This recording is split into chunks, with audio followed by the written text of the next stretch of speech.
Welcome back. This last section of the course is the being that supports all the doing part of your entire system. It's what makes your one life flow. Without some things like good health, foundational self-care, and a healthy work-life balance, all the other stuff that we just covered won't mean a thing. Being productive and at your best doesn't just mean performing, because eventually, if you continue to ignore your health, your self-care, your core values, your entire system could implode on you. Why bother setting up new systems and habits that you don't even have the energy to maintain? So this is all about self-care. We live and work in a world where more, bigger, faster is an accepted way of being. But it all comes at a cost. We're exhausted trying to keep up with it all. And in order to stay ahead of it, we start pulling back on areas that we need to rely on more than ever during these times. The newest research on productivity and time management is now leading to things like sleep.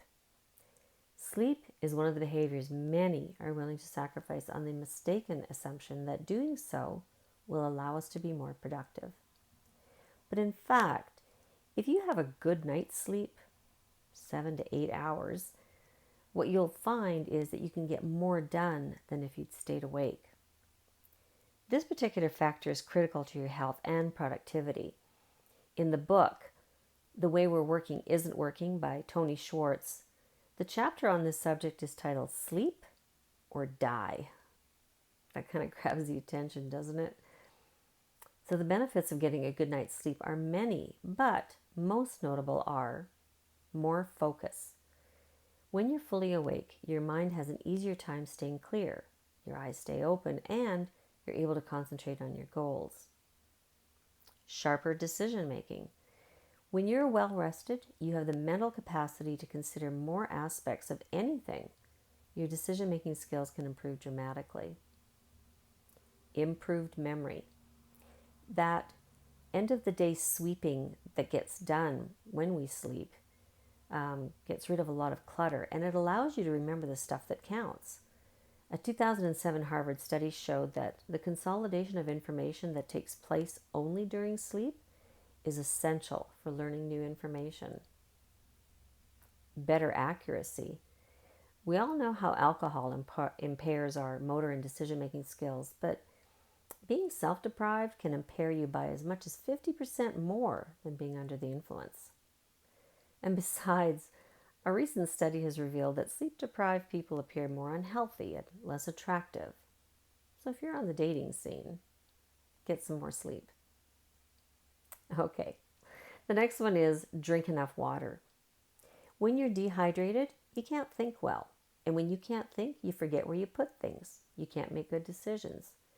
And I also find that being around paper, it absorbs moisture from my body. So you want to be sure to replenish yourself with lots of water. Eat better. Just like needing water, your body and your brain also needs nutrition. So quit skipping meals. Take back your lunch. Have some ready at hand selection of snacks like fruit or nuts or something, because you need to replenish yourself throughout the day in order to be on. Movement and exercise. There's broad and compelling evidence that fitness improves cognitive capacity and emotional well-being. And these are two factors that powerfully influence performance and productivity. At the very least, make sure that you get up and move beyond 90 minutes of sitting at your desk. Ideally, though, you want to take a stretch break after 30 minutes. Take advantage of your natural energy cycles. Reserve the high times for the more taxing activities and use the lower energy and attention times for things that don't require your brain to be on. Manage your stress levels. I don't need to tell you that stress is an epidemic.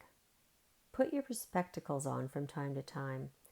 You know, our first world problems can't compare with what third world problems are. So breathe deeply. 2 or 3 nice long breaths. Breathe in good and breathe out bad. Do that a few times. This simple trick really works when you're in the midst of a stressful moment. And take breaks between long intervals of intense focus. So go for a walk. Unplug from technology once in a while. You need time for stress recovery. Besides, you deserve a rest from it.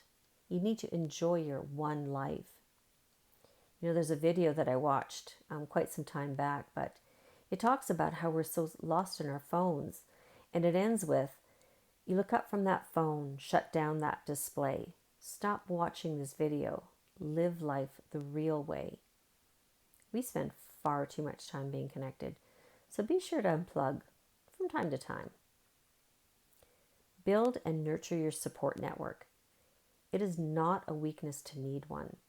It is an essential component to designing a balanced life. So quit trying to do it all by yourself. Okay, so here's the wrap up to this section. Motivational gurus tell us to be our best, always. Well, sometimes that's easier said than done. But when you take care of your foundational needs as much as you can, you'll find that you're better prepared to be your best and be your productive best. So quit ignoring these important and vital things. You know, it's a subtle mind shift, but it makes all the difference when you think about it. If you're tired, you feel fatigued and you're having trouble focusing, there's no point in managing your time. The clock will keep ticking away as you sit there and do nothing because you're tired.